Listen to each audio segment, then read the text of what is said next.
세 번째 주제는 데이터 3법 및 비식별 기법, 국제 표준화 개요로 한국인터넷진흥원 한가람 주임님께서 발표해 주시겠습니다.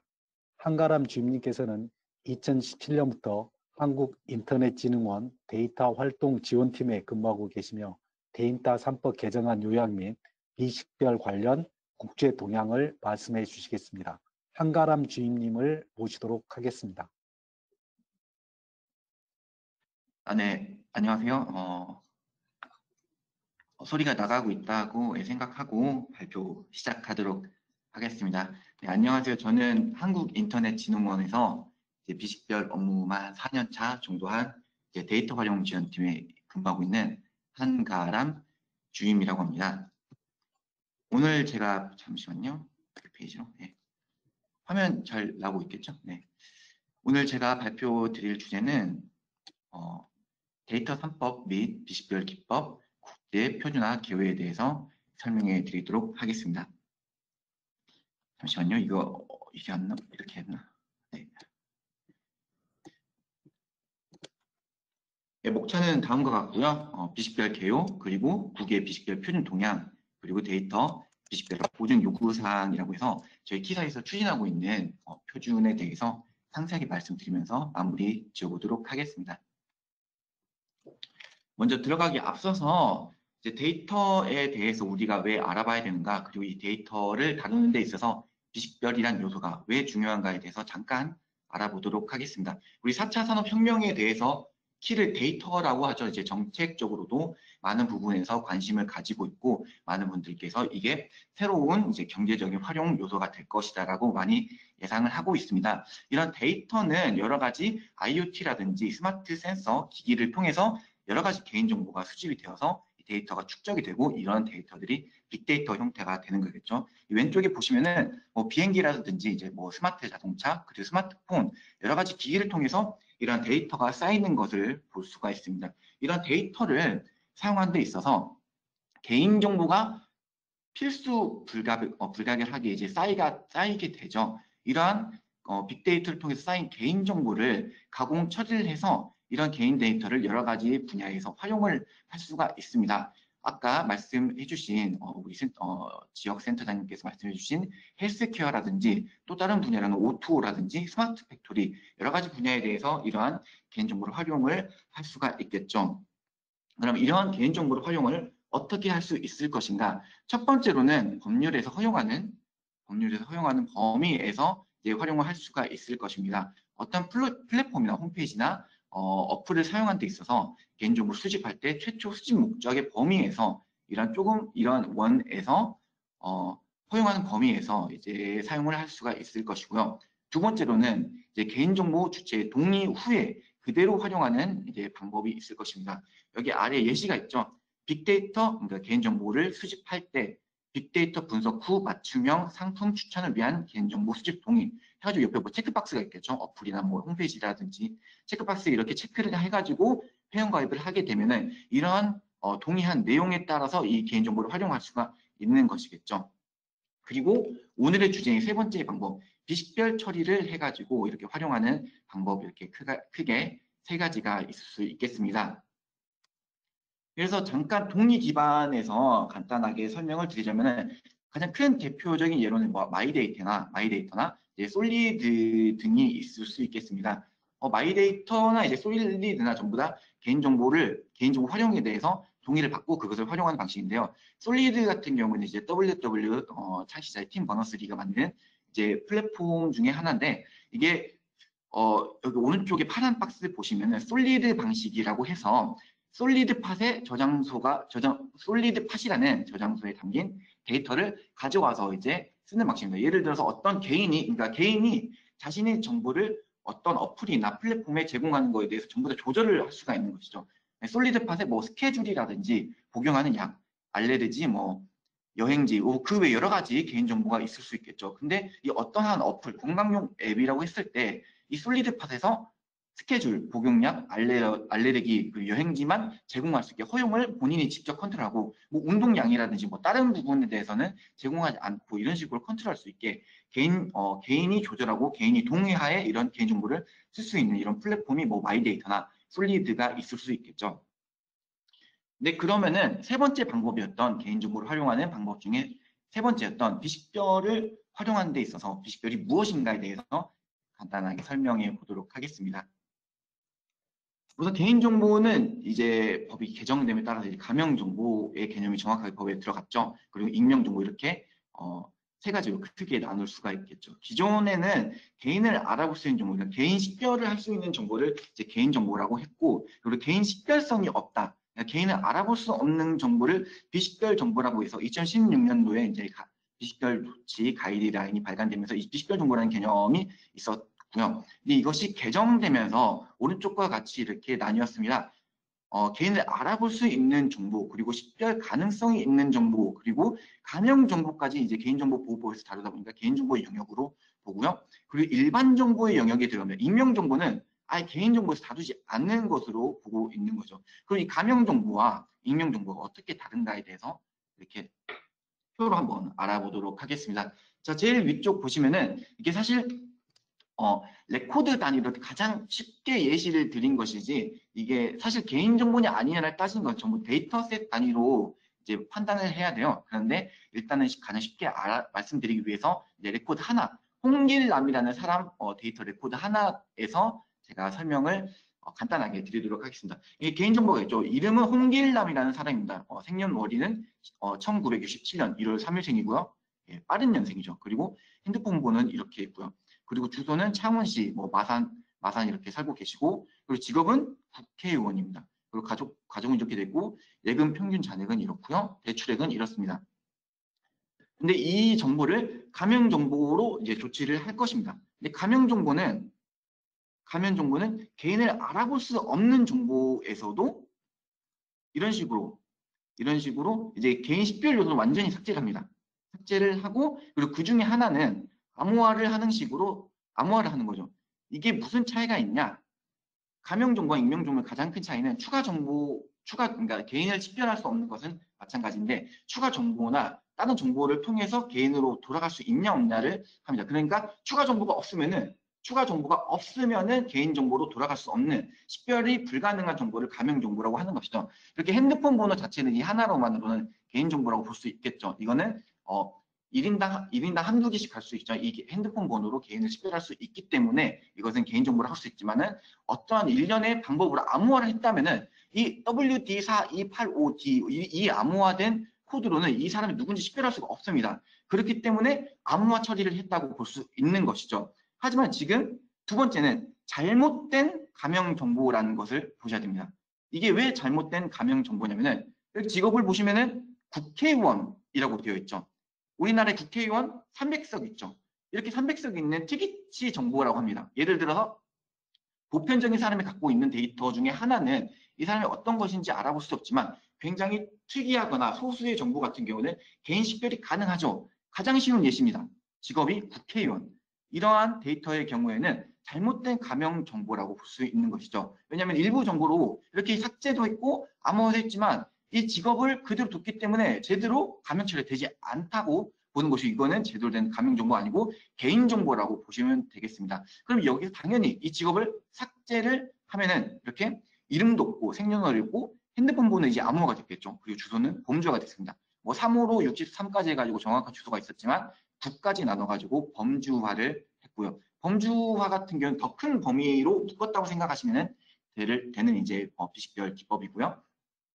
이걸 삭제를 하면은 자 이제 핸드폰 번호는 암호화가 되어 있고 주소는 창원시 마산회원구 마산회원구에 많은 사람들이 살고 있죠. 그리고 그 마산회원구에는 배우자가 한 명 있고 아들과 딸이 한 명 있습니다. 그리고 예금 평균 잔액이 이 정도 있고 대출액이 이 정도 있는 어떠한 사람이 되는 것입니다. 이 정보는 핸드폰 암호에 대한 추가 정보가 없다면은 개인정보로 돌아갈 수 없는 정보이기 때문에 가명정보라고 볼 수 있는 것이죠. 그러면 이제 가명정보에 대해서 알아봤으니까 익명정보에 대해서 또 알아봅시다. 자, 가명정보의 경우에는 추가 정보가 없으면은 개인정보가 될 수 없고 추가 정보가 없으면은 식별이 불가능하다 했으니까 추가 정보에 관련 없이도 식별이 되면 안 됩니다. 그 어떠한 공개 장소에 익명 정보를 냈을 때 보고나가 절대 되지 않는 그런 정보만이 익명 정보가 되기 때문에 이 핸드폰 암호화했던 이 정보를 삭제를 하면은 아래와 같이 완전한 익명 정보가 될 수 있는 것이죠. 이 정도 됐으면 이제 개인정보 간단하게 제가 설명을 드렸죠. 개인정보는 이제 개인정보 잠시만요. 저이거 개인정보의 영역에서 이제 가명정보가 들어가고 추가 정보 없이 식별이 불가능한 정보가 이제 가명정보고 추가 정보가 있든 뭐 공주, 대중에 공개가 됐든 절대로 보공이 되지 않는 정보를 익명정보라고 하고 이런 익명정보는 일반 정보의 영역에 둔다. 이렇게 구분하시면 될 것 같습니다. 자, 그러면은 비식별 개요에 대해서 간단히 설명을 드렸으니까요.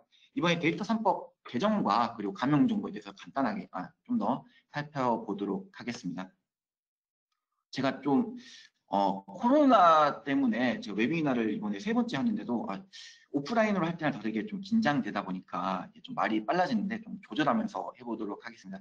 말이 빨라가지고 이해가 안 된 부분은 마지막에 질문 주시면은 다시 상세하게 설명드리도록 하겠습니다. 자, 국내 비식별 정책 경과에 대해서 설명을 드리겠습니다.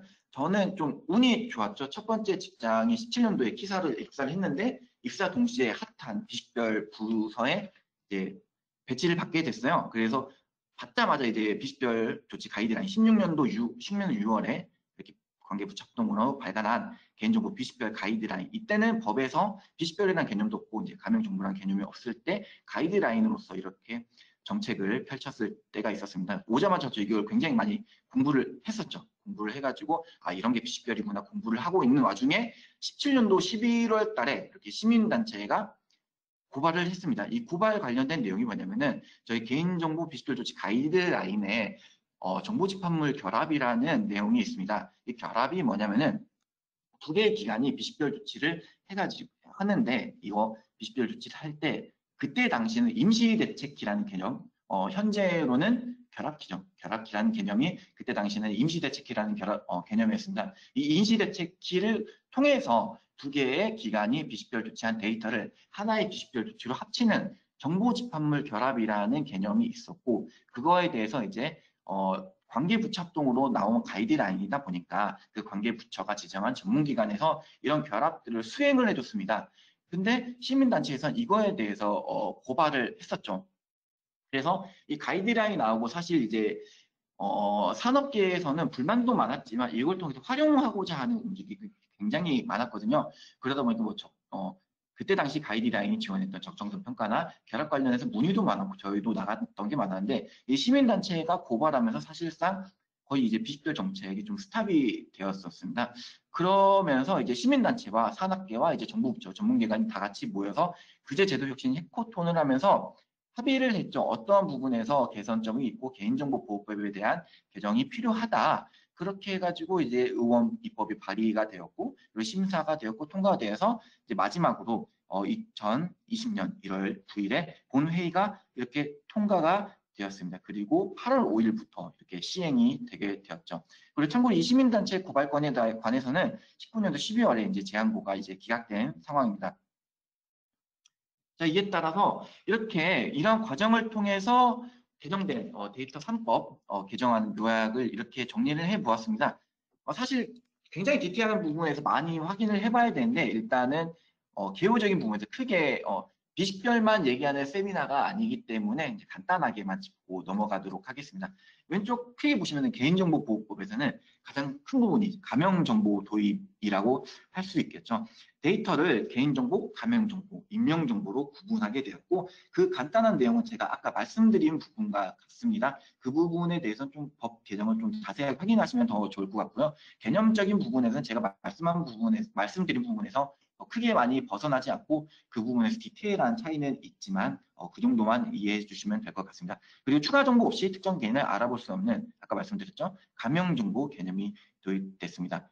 추가 정보란 아까 그 핸드폰 번호를 암호하는 데 있어서 뭐 만약에 복호화 암호를 했다. 근데 그 암호 방법이 무엇이었다. 이런 경우에는 뭐 특정 개인을 알아볼 수 있겠죠. 그렇지만 어떤 방법으로 암호를 했는지 모른다면은 개인을 알아볼 수 없기 때문에 그런 정보는 가명 정보라고 볼 수 있는 것이겠죠. 그리고 감염 정보는 정보 주체 동의 없이 통계 작성, 과학적 연구, 공익적 기록 보존 등 목적으로 처리할 수 있습니다. 그리고 전문기관을 통해 여러 기관에서 오는 감염 정보 결합이 가능해집니다. 이런 부분에서는 이제 가이드라인이 나갈 예정이고요.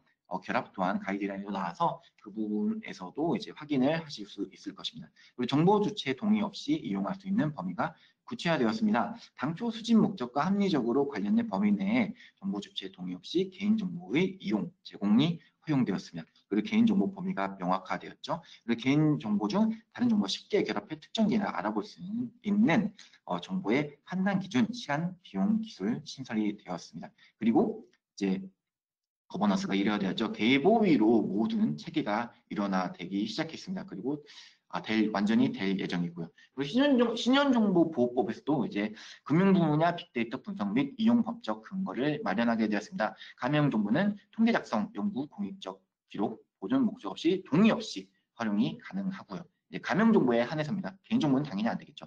그리고 데이터 결합의 근거 마련, 전문기관 통해 결합을 허용합니다. 그리고 그러니까 신용정보보호법에서 지정한 전문기관에게 이제 금융 분야의 개인정보 같은 경우에는 결합을 할 수 있겠죠. 이 두 가지 차이점은 데이터가 어떤 분야이냐, 어떤 목적을 가지고 결합하냐에 따라서 각각 맞는 가이드라인과 법에 맞는 결합을 추진하시면 될 것입니다. 쉽게 말씀드리면 신용정보보호법은 금융 쪽 개인정보 데이터셋에 관해서 이쪽으로 가시면 되겠고요. 그 외쪽에서는 구분을 잘 하셔가지고 결합을 추진하시면 될 것 같습니다.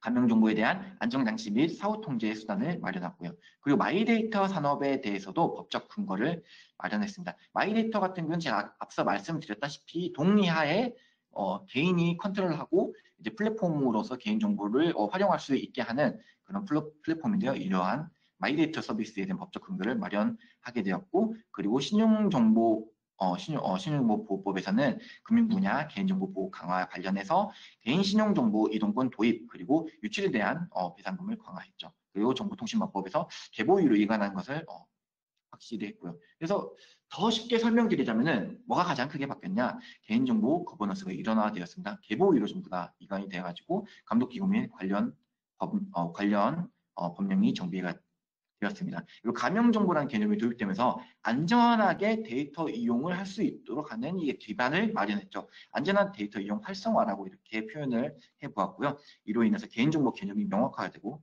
안전한 데이터 활용 근거가 마련되었다고 볼 수 있겠죠. 그리고 이와 이런 식으로 활용을 하게 되었으면은 이제 문제가 생길 수 있겠죠. 활용만 하면 안전 쪽 측면에서 문제가 생길 수 있기 때문에 개인정보 처리의 책임성을 강화시켰습니다. 감염정보의 안전한 활용을 위해 안전조치 및 기록 의무 등을 부과했습니다. 그러니까 감염정보는 개인정보보호법에 적용을 받는다는 것이죠. 그리고 책임성이 있다는 것을 유의해 주셨으면 좋겠습니다. 그래서 이런 그러니까 활용성을 위해서는 이제 감염정보 수준에서 활용하시면 되고, 근데 익명정보로 가게 되면은 이제 개인정보보호법에 적용을 받지 않겠죠. 하지만 익명정보는 많은 부분에서 삭제와 범주화 등이 이루어지기 때문에 데이터 활용도 측면에서는 좀 떨어질 수 있겠습니다. 자, 지금까지 해서 그럼 국내 데이터 3법 개정과 개요와 비식별 개념에 대해서 살펴봤는데, 또 TTA에서 주관하는 웨비나다 보니까 이제 또 국외 비식별 표준 동향에 대해서도 또 말씀드리도록 하겠습니다. 우리나라뿐만 아니라 뭐 GDPR에서도 이제 감염정보라는 개념이 들어가 있고 각국에서도 관련된 가이드라인을 많이 발간하고 있습니다. 그리고 ITU-T라든지 그런 곳에서 이제 국외에서도 비식별 관련 표준에 대해 굉장히 관심이 많습니다. 그래서 독일이나 영국, 이제 뭐 IAPP 그리고 이 프랑스 같은 유럽 쪽 국가의 예시를 한번 가져와 봤어요. 독일 같은 경우에는 이제 GDPR 준수를 위한 감염 처리 관련 기준 규정을 이제 이렇게 발행을 했고요. 그래서 적용 범위나 감염 처리 기법, 적용 방법, 감염 처리 기준, 평가, 제식별 가이드, 뭐 감염 처리 사례 등에 대해서 이런 식으로 제정을 했고, 영국 같은 경우에도 이런 식으로 환자들의 개인 정보를 치료 목적 이외에 합법적이고 안전하게 다른 목적으로 활용할 수 있도록 비식별 조치, 그리고 감염 처리하는 방법들을 기술하였습니다. 그리고 조직에서 데이터를 다루는 담당자들에 대한 역할과 책임을 정의했고요. 그리고 프랑스 같은 경우도 익명 처리 기법 절차, 가명 익명 처리 차이점, 익명 정보를 판단할 수 있는 기준 설명 등 이런 식으로 각국에서 이런 비식별 관련 비식별 관련해가지고 관심 갖고 이제 표준을 제정하고 있고 가이드라인을 발간하고 있는 추세입니다. 말씀드린 이제 독일이나 영국이나 프랑스 같은 경우 말고 일본 같은 경우에도 개인정보보호법 개정을 통해서 이제 그쪽은 명칭이 좀 다른데 익명 가공 정보라고 해가지고 그런 개념을 이제 법에 넣었고요. 또 중국 같은 경우에도 가이드라인이 나왔고 호주나 싱가포르나 미국 같은 경우에도 이러한 비식별 관련된 표준에 관해서 굉장히 많은 움직임과 대비를 하고 있습니다.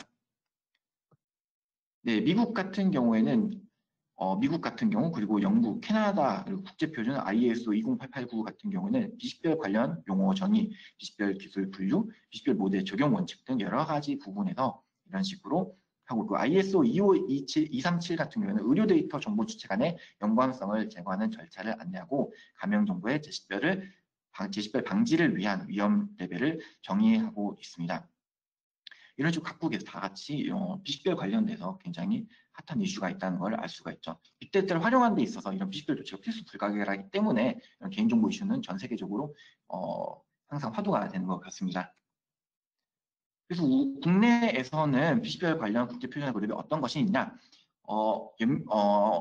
순천향대 염 교수님께서 이제 의장으로 계시는 이제 ITU-SD 17이 있습니다. 여기서 저희 키사 같은 경우에는 FDIP라서 비식별 처리 서비스라고 해서 어제 이제 비식별 처리 비식별 처리 프레임워크라고 해서 국제 표준으로 채택이 이제 완료가 되었습니다. 그리고 비식별 보증 요구사항 해가지고 RDDA 이 부분을 저희 키사와 금융보안원이 같이 추진을 하고 있습니다. 이런 비식별화 처리 서비스, 그러니까 비식별 처리 프레임워크 같은 경우에는 비식별 처리 개요와 그리고 비식별 처리 프레임워크, 데이터 활용 관련 배포 모델과 데이터 형태 등을 이제 안내한 국제 표준으로 됐고요. 이제 어제자로 이제 완전히 채택이 되었습니다. 특정 개인을 식별화할 수 없도록 데이터 생명 주기 상태에 따라서 비식별 처리 지점과 특징 그리고 보안 고려 사항을 정의한 그런 표준이라고 보시면 되겠고요. 그래서 이런 국제 표준을 개발 및 활용하는 데 있어서 국가 규제를 지원하기 위해 보호 조치 반영이 필요할 것이고 프라이버시 위험 평가 결과 보호 조치 반영 그리고 기업 정책과 계약 행위에 따른 보호 조치 반영이 이렇게 요구가 될 것이고 국제 표준 활용 단계에서 인증 기준 활용, 개인정보 처리자 신뢰도 증가, 개인정보 처리자 운영 규칙 마련, 글로벌 차원의 서비스 상호 연동 강화, 투명성 및 실용 강화 이런 부분에서 함께 고려를 해야 될 것입니다. 그리고 여태까지 말씀드렸는데 간단하게 이 부분은 저희 지금 금보원과 저희가 추진하고 있는 아까 이 부분에서 말씀드렸던 지금 국제 표준인데요. 발표 시간이 얼마 남지 않았기 때문에 간단하게만 설명드리겠습니다. 여기는 이제 혹시 시간이 부족할까봐 집어넣었던 부분인데 ITU-X RDDA라고 해서 Requirements for the Identification Assurance라고 해가지고 지금 기공무원 이제 퍼스트 드래프트가 나갔고 이제 세컨드 드래프트로 나가지고 이제 초안 수정이 나가 있고 지금 채택이 되어서 이제 계속 이제 표준 제정까지 이제 추진이 되어야 될 부분입니다. 그래서 이 비식별화 보증 요구 사항에서 어떤 것을 하고 있냐? 주어진 환경에서 데이터 비식별을 보증 관리하기 위한 요구 사항을 제공합니다. 이 말인즉슨 뭐냐면은 비식별 처리된 데이터가 제대로 된 비식별 처리가 되었는가를 보증할 수 있는가? 그거를 얘기를 하는 부분입니다. 그래서 어떤 것이 익명 정보고 가명 정보고 그리고 비식별이 제대로 된 데이터인가에 대한 정의를 첫 번째로 설명해 주고요. 그리고 보편적인 개요, 활용 목적, 그리고 데이터 활용 환경, 그리고 그러니까 데이터 활용 환경에 따라서 이 비식별 데이터가 제대로 됐는지 안 됐는지를 판단해야 하기 때문에 이런 비식별 데이터 처리 활용 및 환경, 그리고 데이터 공개 모형 등을 고려해가지고 이러한 요구사항을 제시를 할 것입니다. 그리고 비식별 처리 방법, 그리고 프라이버시 보호 모델 적용 유무, 제식별 리스크 등을 고려해서 이런 보증 요구사항을 제시를 하고 보호조치 요구사항을 제시를 합니다. 이 부분은 저희 표준에 대한 이제 상세한 부분이다 보니까 상세한 내용은 제가 5월 달에 이제 염 교수님과 함께 개인정보 보호 표준 포럼에서 발표한 내용이 있습니다. 이게 다 녹화 부분이 공개가 되어 있는 걸로 알고 있는데 그 부분 참고하시면은 이 부분에 대해서 상세하게 다루고 있거든요. 큰 내용은 제가 여기서 5절, 6절, 7절 말씀드린 이 부분에 대한 이제 체크리스트라든지 어떤 걸 고려했다. 그리고 제식별 공격 피해를 예측하고 평가하는 기업의 데이터 보호 수준, 이러한 공격 위험도에 따라서 정의된다. 이러한 부분에 대해서 상세한 설명이 이제 있으니까 궁금하신 분들은 찾아보시거나, 여기 보시면은 이제 HUG, HGARAM, 휴 가람입니다. 제 이름이 한 가람이거든요. 영어 이름은 휴고요. 그러니까 휴 가람 골뱅이 키사.or.kr 여기로 메일 주시면은 제가 아는 부분에서 성심성의껏 답변을 드릴 수 있도록 하겠습니다. 제가 담당하는 업무는 이제 공식적으로 담당하는 업무는 비식별 국제 표준이랑 이제 비식별 경진 대회를 담당하고 있습니다. 그래서 하지만 이제 저희가 이제 사실 팀이 아니고 팀이기도 한데 TF거든요. 17년도부터 이제 비식별 관련 팀을 하다 보니까 센터부터 시작해가지고 팀명이 계속 바뀌어가지고 지금까지 있다 보니까 비식별 관련해가지고 전반적인 내용을 좀 알고 있는 편이긴 합니다. 그래서 궁금하신 사항 있으면은 이 메일로 문의 주시면 제가 성심성의껏 답변을 드리도록 하겠습니다. 그리고 시간이 좀 남았는데 막간 홍보를 드리자면은 비식별 경진 대회라고 해서 18년도부터 해가지고 이번에 세 번째로 개최되는 대회가 있습니다.